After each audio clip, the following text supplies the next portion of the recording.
उसमें आगे बढ़कर हाथ लगाकर आगे बढ़ाओ, टांग अड़ाकर कार्य को रोकने का प्रयास ना किया जाए। ये चीज का स्मरण भगवान शिव ने सती को समझाया। सती, तुमने गलती कर दी, सती मेरा श्राप रहेगा तुमको। सती, तुम यज्ञ की अग्नि में कूद कर प्राणों को त्यागी हो, एक अच्छा काम हो रहा था उसमें तुमने अड़ंगा डाला है, इसलिए तुम्हारा अगला जन्म कोयल का होगा। तुम इतनी जल्दी मुझे प्राप्त नहीं कर सकती, तुम कोयल बनकर जगत में घूमोगी। सती ने हाथ जोड़ लिए, मेरी मुक्ति कैसे होगी? शिव जी ने कहा, जब 2 आषाढ़ पड़ेंगे और 2 आषाढ़ पड़ेंगे, जब अधिक मास पड़ेगा आषाढ़ का, उस समय पर कोकिला व्रत पड़ेगा। उस कोकिला व्रत में तुम मेरी आराधना करना, तुम मेरा अनुष्ठान करना। बीच में शिवरात्रि पड़े, उसका स्मरण करना। मैं स्वयं तुम्हें कोयल की योनि से मुक्त करूंगा और तुम पार्वती बनकर फिर मुझे प्राप्त कर लोगी। ये कोकिला व्रत की महत्वता।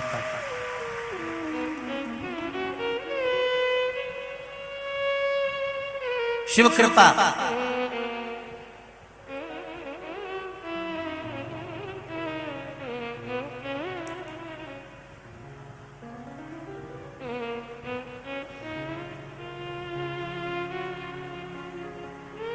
कितना सुंदर बात कही।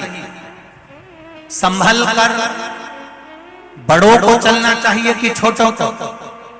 जल्दी उत्तर दो रे बीकनगांव वाले, बोलो जरा जल्दी। संभल कर बड़ों को चलना चाहिए कि छोटों को? बड़ों को चलना चाहिए। क्यों? बड़ों के पद चिन्ह पर छोटे चलते हैं। अगर बड़े ही गड़बड़ कर जाएंगे तो छोटे तो फिर धूल में जाएंगे।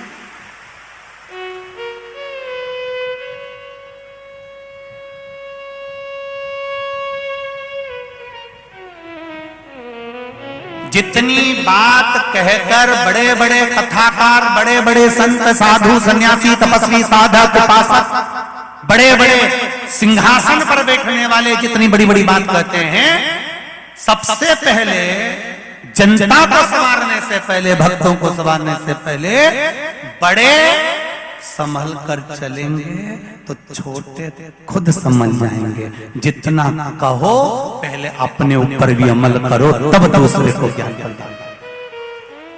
पहले समझने की जरूरत अपने को है, पहले बड़ों को समझने की जरूरत है कि हम कैसे संभल कर चलते।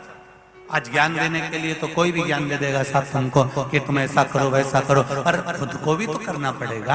आप अगर मंत्र जाप कर रहे हो तो दूसरे से कह सकते हो कि श्री शिवाय नमस्तुभ्यम मंत्र के जाप का फल क्या है? जिसने जपा होगा उसने कहा होगा। आप जपोगे तो ही तो कह सकोगे। एक बीकनगांव की बेटी ने पत्र लिखा, देखिए। मैं भुवनेश्वरी चौहान, रहवासी बीकनगांव, कहीं बैठी हूं भुवनेश्वरी जी, आप ही हैं? श्री शिवाय नमस्तुभ्यम। मैं भुवनेश्वरी चौहान, रहवासी बीकनगांव की हूं। आपकी कथा निरंतर सुन रही हूं, मंदिर भी जाती हूं, एक लोटा जल भी चढ़ाती हूं। गुरुजी, मेरे चाचा जी भोपाल में हॉस्पिटल में वेंटिलेटर पर 20 दिन से हैं। मेरी मम्मी और मैंने पहले दिन जब शिव महापुराण की कथा यहाँ चालू हुई बीकनगांव में, तो हम एक ही बात लेकर बैठे कि गुरुजी कहते हैं कि 3 महीने में रिजल्ट आता है, सही बाबा सुनता है। तो बाबा 3 महीने तो बहुत दूर है, मेरे चाचा जी की तबीयत खराब है। मैं पहले दिन कथा में बैठी हूँ और चाहती हूँ कि इसका रिजल्ट आए। और पहले दिन की कथा सुनते समय बाबा से प्रार्थना करी, और पहले दिन की कथा सुनकर मैं घर पर जाकर पहुंचे और मेरे बड़े पापा को फोन किया, तो बड़े पापा ने कह दिया कि चाचा जी को वेंटिलेटर से हटा दिया गया है।